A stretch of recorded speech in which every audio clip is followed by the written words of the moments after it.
Because if you go with mediums, you would qualify like P10, P8, P9, P7. And yeah, I'm going it's for. not what we deal in Baku. So I would go with softs and do the best possible performance in qualifying session. What's good, my people? It's the man Low-Key. Welcome back to my YouTube channel. As you may or may not have noticed, I've been gone for a few weeks, dealing with quite a few things, university, some personal things. So before I start this video, I'd like to say rest in peace to Tyreek Watson. He's gone, but he'll never be forgotten. Now, moving on with the video, you can see here we are in Azerbaijan, Baku, the street circuit. It's a very different type of street circuit, very, very high speed. With some of the, I think the longest straight in Formula One, if I'm not incorrect, but some very long straights. But at the same time, the barriers are always very close. And it makes for some very, very entertaining racing, some very difficult racing as well, especially coming through this middle sector. You'll be approaching the castle section, which I believe is the tightest corner in Formula One, if I'm not incorrect, maybe alongside Monaco, where you can see coming through here the tight chicane left, right. It's always a big one for the race because it can always cause a lot of issues, a lot of damage, because really any slight bit of understeer or oversteer can mean that your race is over. So coming into qualifying, I was quite confident as I'd practiced and had good pace, especially in the race. So I was really looking forward to what I could pull off.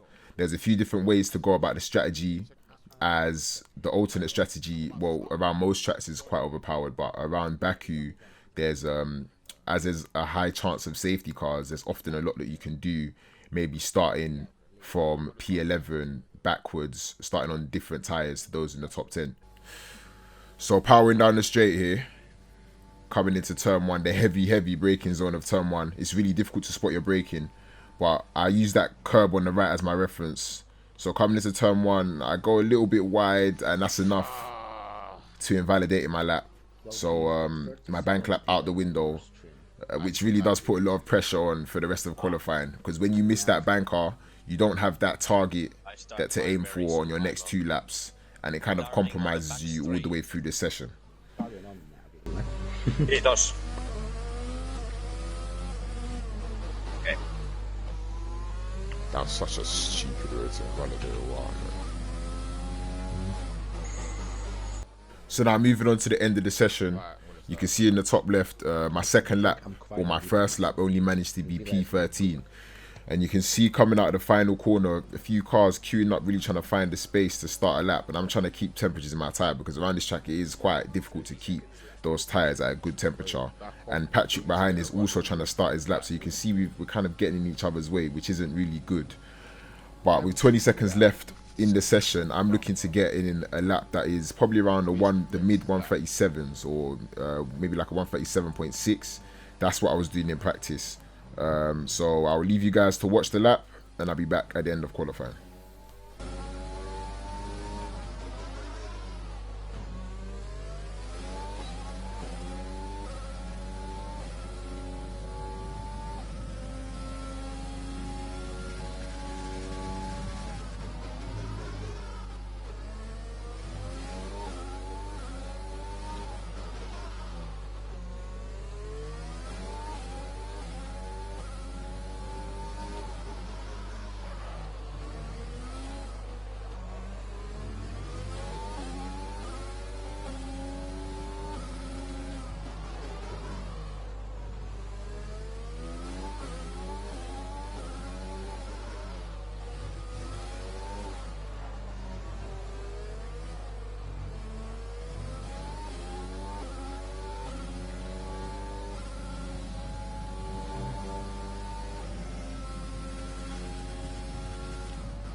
Not good enough.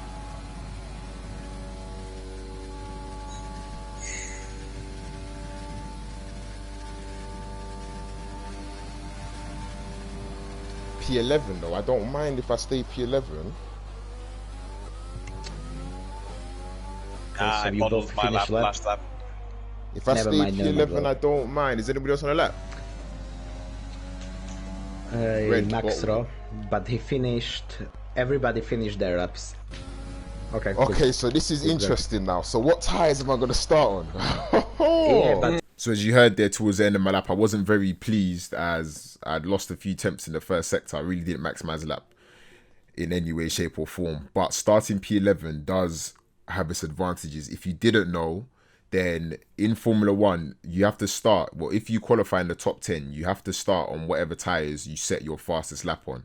So for example, if I was to be starting in P9, then I'd have to start on these tyres that I've currently got on here. But based on the fact that I'm starting in P11, I've got a free choice of tyres. So I can choose from starting on a new set of mediums or hard tyres, basically. And that can hold its advantages, especially starting in P11. So although I didn't maximize my lap, there was still a lot of points to be won here. I was definitely thinking I could win the race at this point, starting in P11. Well, the optimal strategy, default strategy is soft to hards, but I'm definitely not gonna go with the soft to hards. I'm definitely gonna go with the soft to medium. So as you can see here, lining up on the grid, selecting my strategy and making a few alterations to my setup. It's saying that the optimal strategy would be hard to medium, and I chose to go with that. I also chose to increase some of my tire pressures, as increasing tire pressure can increase tire temperatures and also help with tire wear around certain tracks. Although it can cost you a little bit of time in regards to out and out pace, I thought that was a risk I was willing to take, and we'll see how it pays off and whether or not it pays off. So just about to get set off the grid. Unfortunately, the start of the race is actually not going to be in this video, as for some reason, I'm not sure if you remember, but I got a notification at the start of this video about my internet connection quality. So between the start of the race and lap 3, there'll be nothing, basically. I'll try and explain as best as possible what happened.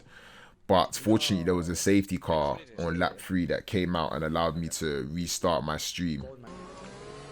I hope I won't crash like Ocon and Perez in Singapore. Okay, let's don't do it. yeah, guys, you are starting like. I'm not going to be anywhere near P11. you at the start of this race. I'm going to have no pace on these hard tires. They're not going to be quick at the start. Yeah, but look, you can fight everybody with hards behind you, but I wouldn't fight Tobias because he's on mediums. He took mediums, yeah? Yeah, he took mediums, so I think he's thinking, would go, there's going to be a safety car. Yeah. But because it's a safety if car, there's then I'm going to go medium. So just discussing strategy there with my engineer. So we'll have to move straight onto lap 3 after the formation lap. And you can see we're actually under a safety car and I'm up into 3rd position. So after having a decent start, a lot of the cars decided to pit as there was a safety car on lap 1. So a lot of the leaders that qualified in the top 10 on the softs pit, and that left me in P3 on the hard tyres. As you can see, the safety car's about to come in and Tobias is behind me on the medium tyres. So at this point, he's a lot quicker than me.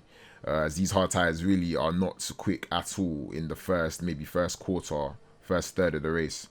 So really it would just be about trying to maintain position and keep a good distance between the leaders and myself and battle those guys on the hard tyres.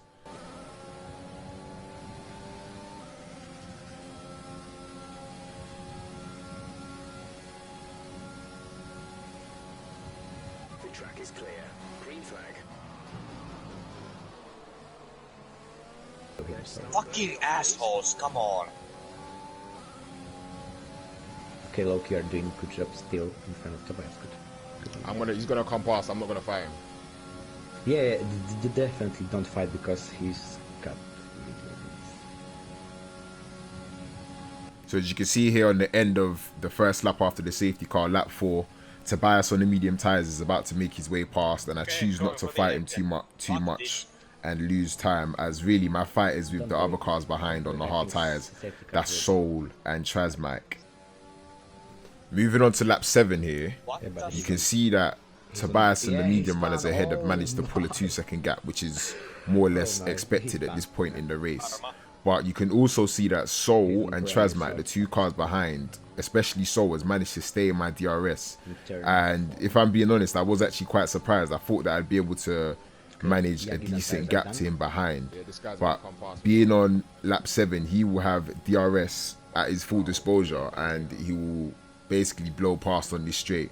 And I don't really defend it too much using my ERS because there's no point really. If you are in the DRS zone and you're that close, you are going to get past. So you can see he has a massive lockup there. Really, I was just thinking to stay behind and wait for my moment to pounce, because I knew that when it came to it, I felt like I'd be a lot quicker. So at this point in the race, I was just thinking I'd bide my time and wait for the right moment to overtake.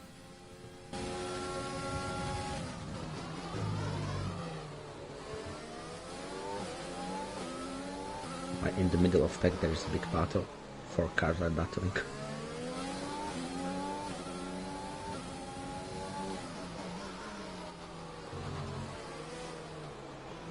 Yeah, look at Oh my, they're losing so much time. Alright, so I'm not going to lie, my patience didn't last very long. As you can see, Sol was making a few lockups and some errors that was making me think that maybe it wasn't best to stay behind and wait for an overtake. Really, now after seeing these couple mistakes, you're going to see he gets so out of shape there on the exit. And yeah, so really suddenly my mindset changed and it was like, okay, I need to make sure that I'm ahead of Sol, just to make sure that I'm not losing too much time to the medium runners up ahead, because I felt like in regards to consistency, I definitely had that advantage over him, and being ahead of him will only be beneficial. I think it's easier for wheel users though. Yeah, that's right. I was trying it yesterday. It was good.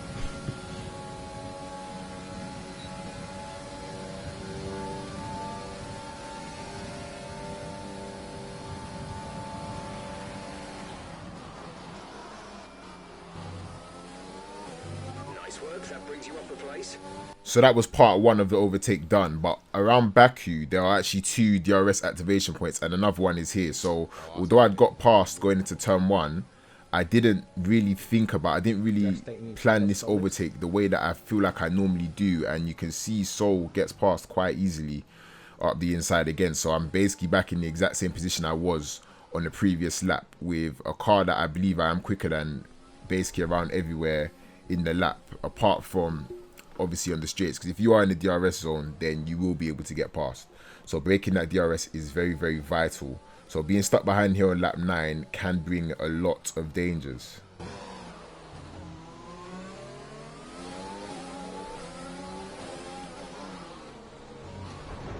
For fuck's sake, man! Oh no. Fucking hell, but he just crashed up. Oh my, what was he doing? Oh my days, but what type of fucking bullshit is that, man? Impossible, impossible. Who did it? Solips, he was so slow in castle section. No, he crashed in the fucking Loki. castle section and I lost my wing, Yeah, bro. go mediums, Loki, go mediums. Oh my. So you saw it there, Solips crashing in the castle section, basically leaving me, well not basically, literally leaving me with nowhere to go. Unless his car ghosted, there's no way I could have avoided damage there. You can see there's a virtual safety car actually deployed on lap 9, so I won't lose too much time in the pit lane. But still, being in such a good position in this race on the hard tyres and sustaining damage in that way, especially knowing that I was quicker than Solips, was very, very, very damaging to my race. You can see coming in for a new front wing. He also needs to come in for a new front wing as he crashed in the castle section and choosing to go onto the medium tyres.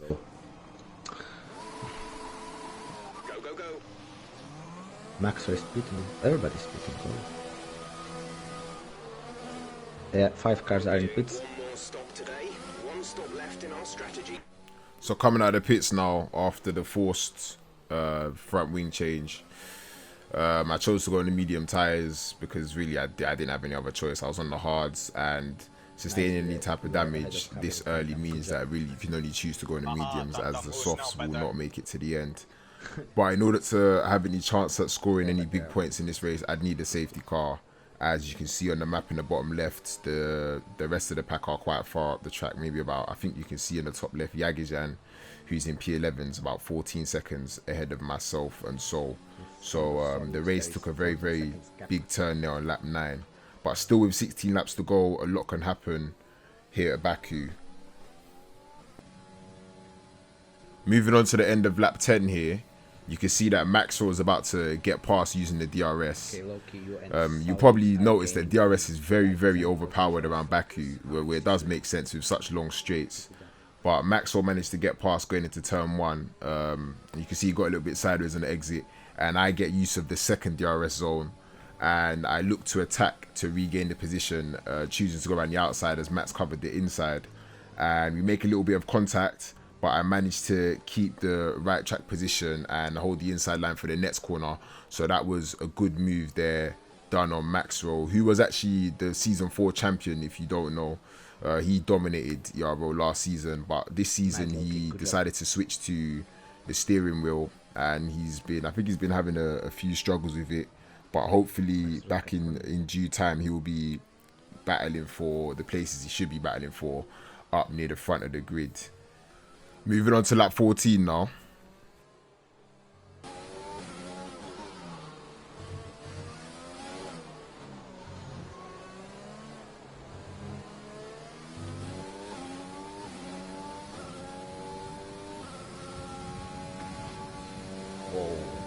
Oh. What happened, guys? So, Okay, good work. Yeah, Great see. pass. Sky, I should have Okay, clear. just stayed in front of him, man.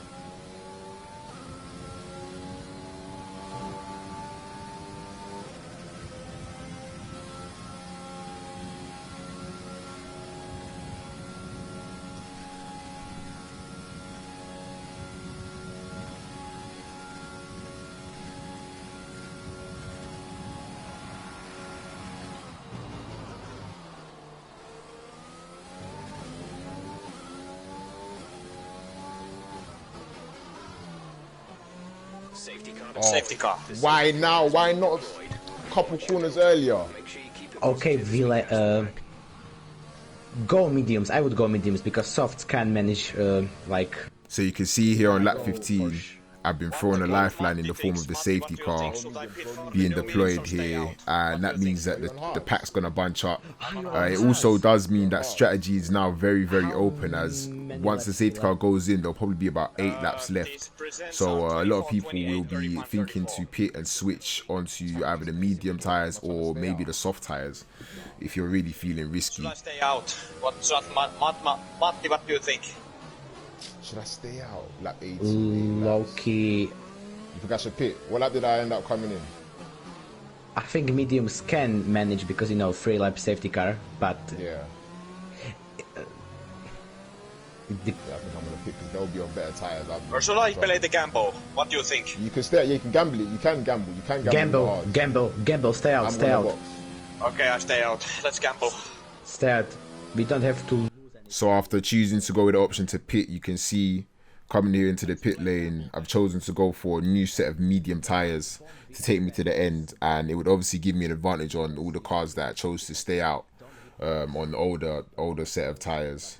So really looking to get racy in the final part of this race in order to salvage what at one point was looking very, very promising for some big points.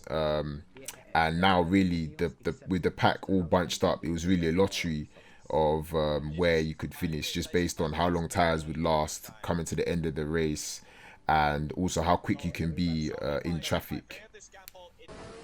Safety car is in this lap. Safety car in this lap. Okay, let's see how this gamble works. Remember, there is no Hey, good luck, Vile. Push as hard as possible. First 2 laps, please. Push as hard as possible and low-key try to stay ahead of Cas This Bianchi. ERS development is so bad in this track. Okay. Maxro, don't just crash into me, please. I know you're a good friend, but now I don't want to have 5-second time penalty, please. But these restarts, come on! Ferret's lagging. Nah. Green flag. Gap to teammate behind is 6.8 seconds.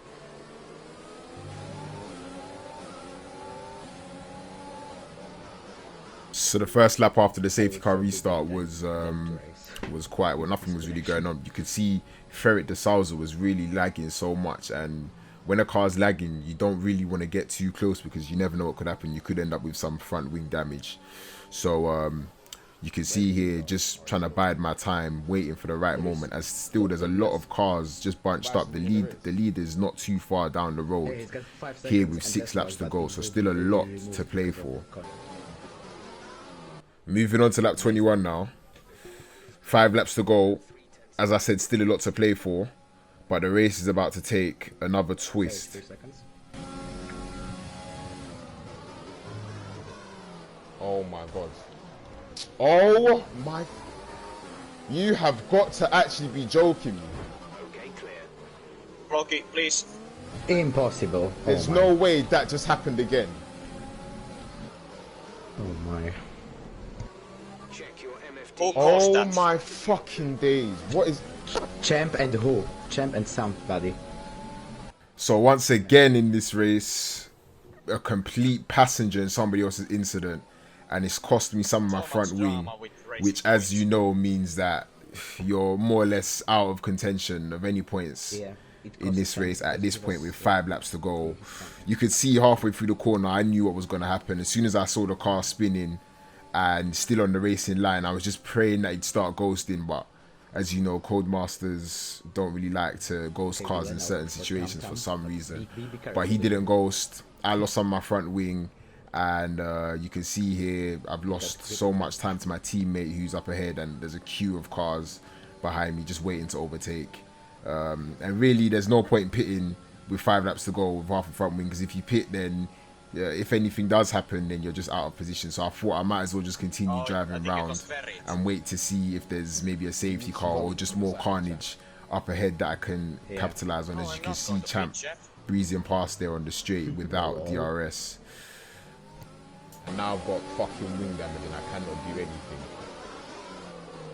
Unfortunately, so unlucky, Loki. Coming on to lap 23 here, you can see in the top left that the distance between all the cars around me has just grown, and I'm just driving by myself in no man's land until... Oh, thank God. You know, I didn't pick because I was waiting for a safety car. My. So another safety car in Baku. I don't know where the safety car came from. I don't know what was happening around the track, but another safety car that has rolled the dice once again for strategy. So here you can see me coming into the pit lane. I've got no wing, I have to pick. Yeah. I've got no choice. Obviously, having sustained the front wing damage, I had to pit, and you're going to see I'm about to fit new soft tyres, or maybe use soft tyres, but with only 1 lap left, it doesn't really matter. But once again, I've been thrown a lifeline by a safety car, and it was going to mean a very, very aggressive end to this race, where I think we'd resume racing maybe with only 1 or 2 laps to go. So a very, very entertaining ending on the way. So what, we won't get DRS then, yeah? I guess not. No. No, you will not have DRS. No, nobody will have DRS. No. I dropped my front wing to 1. I'm just gonna have to be aggressive then. Yep, this lap. Tires are warm. Okay, guys, good luck on the restart. So safety car in on the exact same lap, as there aren't too many laps to go, which means that there won't be DRS till the end. So overtaking will be a lot more difficult down the straight, not as overpowered. I'm going to leave you guys to watch the rest of this race, and I'll be back at the end. This is pointless. Yeah, he's going a bit slow. Come on. Is he gone? He's gone. Yes, let's go. But you can't overtake till safety car line. I mean the start finish.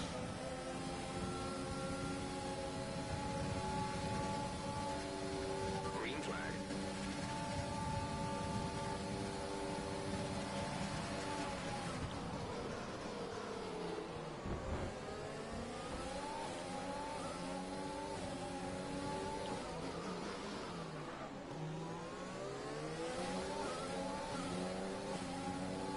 Nice overtake, Loki.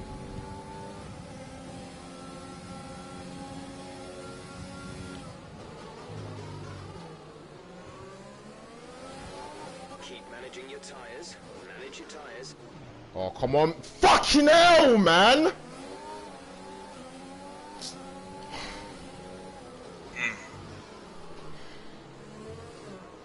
Oh my Maxro.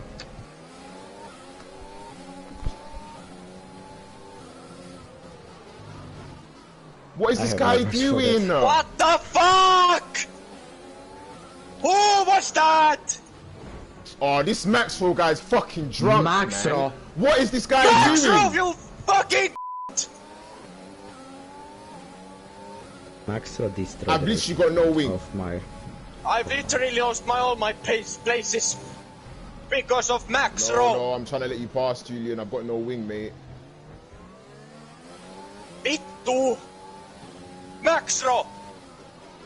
Oh, Why? I've literally got no fucking front wing, man. yeah, I see. What? This... Oh, Champ span as well. Merde. this guy doesn't know how to fucking Total drive. merde. Kurva, kurva.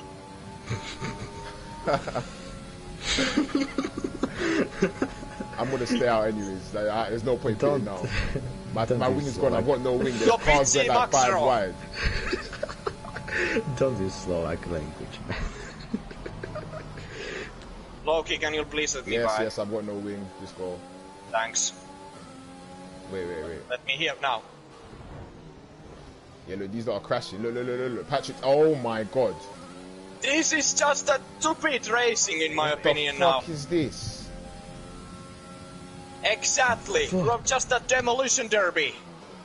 Yeah, exactly. Yeah, I have to I don't know stay what was behind. Maxro doing. Yeah, surely. We have 2 laps of fuel remaining. Ah, come on. Oh, Oh, who's that? Look at these. What are they doing? Luke's off. What is going on? oh my. Oh my. This is impossible. Oh my Oh, god. this is dangerous. Finally got the position from Tam Tam. Yeah, P8. I don't know Ville, how good. I'm still on this track. Unbelievable. This is not racing. This is not Formula 1. Yeah.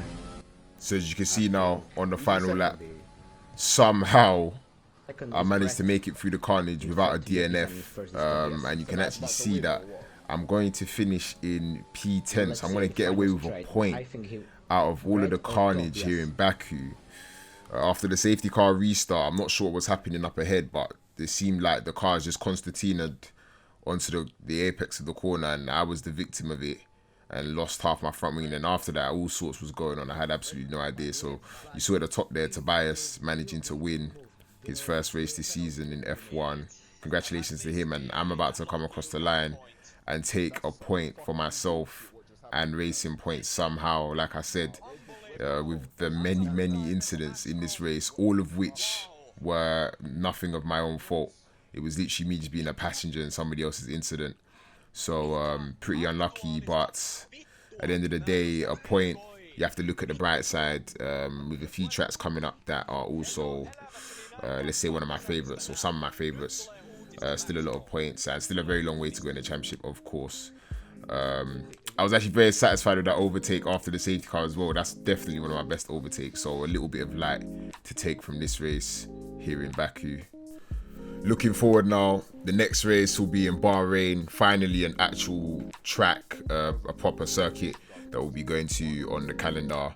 If you like this video, hit the like button, subscribe. You'll be sure to see every single time I drop a video, and also when I'm live streaming every Sunday at 6 o'clock.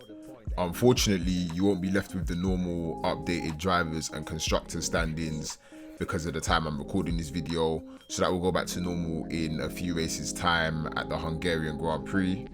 But without further ado, thank you guys so much for watching. I'll be back with another video very soon. Peace.